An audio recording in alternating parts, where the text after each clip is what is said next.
घनश्यामपुर थाना अंतर्गत सर इंजमामुल हक जो छात्र था 17 साल का लड़का, उसको जुबान काटकर हत्या कर दी गई। और इस मामला में जो है आप यहाँ पर आए हैं परिजनों से मिलने के लिए, क्या कुछ बात हुई है?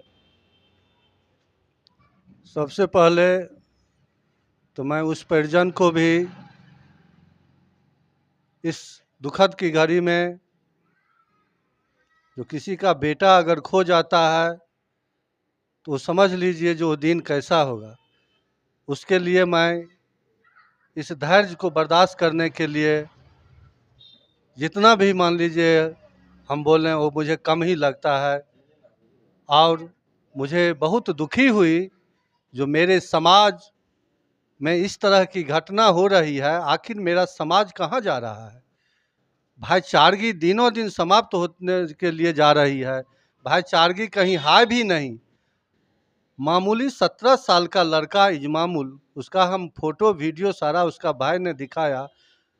इतना शरीफ लड़का, आज जिस तरह ये बोलते हैं, अपने प्रीत परिवार बोल रहे हैं, उनका भाई बोल रहा है, जो मेरे दरवाज़ा पर से उसका मित्र ले गया, ले जाने के बाद एक दोस्त पर दोस्त का भरोसा, अगर इस तरह का अगर बात उन्होंने अगर मान लीजिए बोला है, तो एक दोस्त का दोस्त पर से भरोसा उठ जाएगा, एक आदमी को दूसरे आदमी पर से भरोसा उठ जाएगा। इस घटना को जितना भी मान लीजिए निंदा किया जाए वो मुझे कम ही लगता है। मैं यहाँ के प्रशासन से भी आग्रह करता हूँ कि इस पीड़ित परिवार को उचित न्याय मिले और वे दो लड़का जो बचा हुआ है, आखिर वे लड़का दो कौन है, इसकी खोजने की ज़रूरत किसको है? पुलिस प्रशासन की ज़रूरत है। मैं पुलिस प्रशासन से आग्रह करता हूं, अनुमंडल प्रशासन से आग्रह करता हूं कि वे पीड़ित परिवार के यहां आके कम से कम वो मिलें और उन्हें सांत्वना दें और उसका उचित न्याय जो हो वो उचित न्याय दिलाए। नीतीश बाबू जो है सुशासन बाबू के नाम से जाना जाते हैं। और अभी ये जो देख रहे हैं कि मुकेश सहनी का मामला हो गया, निर्ममता तरीके से उनकी पिता का हत्या कर दी गई है, जो है धारदार हथियार से जो है उनके साथ में जो है घटना हुआ है। और उससे ही एक दिन पहले का यह मामला था। आपको क्या ये नहीं लग रहा है कि बिहार में जो है वो जंगल राज हो गया है? देखिए, बिहार में तो जंगल राज है ही। लालू की राज गई और नीतीश की राज आई। लालू के राज में अपराधी जो है जंगल का पूरा जो है सो मान लीजिए जंगल राज व्यवस्था कर दिया था। और नीतीश बाबू सुशासन बाबू के राज में अफसरशाही जो है सो हावी हो गया है। इसीलिए मैं आग्रह करता हूं सुशासन बाबू से भी, जो ये अपने प्रशासन को बोल के, और बगल में ही आज मंत्री जी का पिताजी का घटना हुआ था, उस घटना में जिस तरह त्वरित कार्रवाई हुई और अपराधी को पकड़ा गया, उसी तरह प्रशासन से मैं आग्रह करता हूं कि इस कांड को भी, जघन्य कांड को भी अपने स्तर से उस अपराधी तक जाएं और पकड़ के पीड़ित परिवार को उचित न्याय दिलावें।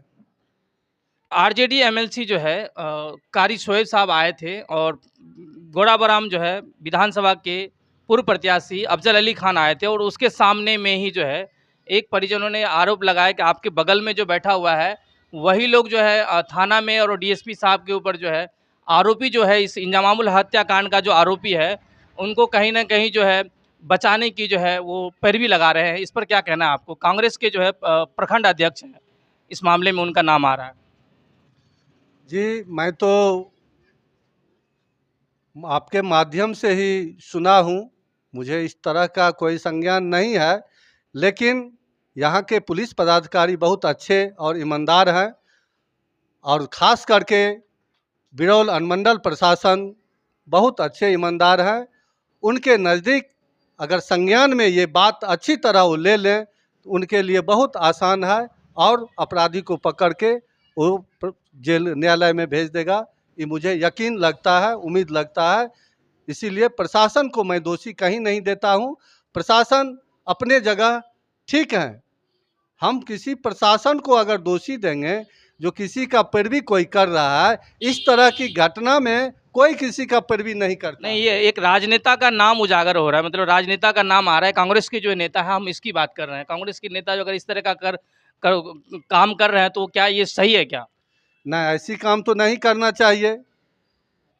अगर मान लीजिए उस तरह का अगर ये घिनौनी काम करते हैं, तो ये तो सरासर गलत लग रहा है जो गलत कर रहे हैं। ऐसा एकदम पीड़ित परिवार को न्याय दिलाने के लिए कम से कम साथ में आना चाहिए और सही बात बोलना चाहिए। यहाँ तो दूध का दूध और पानी का पानी, इंसाफ होनी चाहिए। अगर कोई आके कुछ अगर बोल देता है, तो हमें लगता है जो उसे भगवान भी माफ़ नहीं करेगा।